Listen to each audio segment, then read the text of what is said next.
Glaucoma is the second cause of blindness. உலகத்திலே first common cause of blindness பாத்தீங்கன்னா cataract தான். But cataract blindness is reversible. நம்ம surgery பண்ணா உடனே அவங்களுக்கு அருமையா பார்வை தெரியும். பட் குளோக்கோமால அப்படி கிடையாதுங்க. குளோக்கோமா கேட்ராக்டுக்கு அப்புறம் குளோக்கோமா தான் வந்து ரொம்ப முக்கியமான காரணம் கண் பார்வை இழப்புக்கு. இர்ரிவர்சிபிள் பிளைண்ட்னஸ் சொல்லுவோம். நம்ம வந்து பார்வையை திருப்பி கொண்டு வர முடியாத கண் நோய், பார்வை இழப்பு அப்படின்னு சொன்னோம்னா அது வந்து குளோக்கோமானாலதான். குளோக்கோமால வந்து நான் முன்னே சொன்ன மாதிரி இந்த சைட் பார்வை கொஞ்சம் கொஞ்சமா குறுகும். இந்த வருஷம் எப்படி இருக்கும், அடுத்த வருஷம் எப்படி இருக்கும். ஸோ பேஷண்ட் வந்து ஜென்ரலா அவங்க பிரெயின் வந்து அதுக்கு அடாப்ட் ஆகி அண்ட் இது யூஸ்வலா ஓல்டேஜ்ல வர்றதுதான். ஸோ ஓல்டேஜ் பீப்புள் ரொம்ப மூவ் பண்ணாம இருக்கும்போது அவங்களுக்கு அந்த ஃபீல்ட் ஆஃப் விஷன் சொல்லுவாங்க. அந்த ஃபீல்ட் ஆஃப் விஷன் கன்ஸ்ட்ரிக்ட் ஆகுறது அவங்களுக்கு தெரியாது.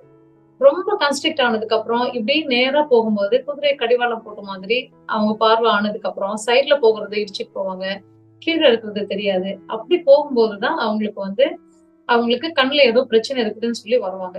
நிறைய பேரு அது எஸ்பெஷலி வயதான பெண்மணிகள் வீட்டுல இருக்கிறவங்க வெளியில வேலைக்கு போக மாட்டாங்க, வீட்டுக்குள்ளேயே இருப்பாங்க. அவங்களுக்கு ரொம்ப நேரம் ரொம்ப வெளியே போக வேண்டிய அவசியங்கள் இல்லாத போது அவங்க பிரெயின் வந்து அவங்களோட சரௌண்டிங்ஸ்க்கு ஈஸியா அடாப்ட் ஆயிடும்.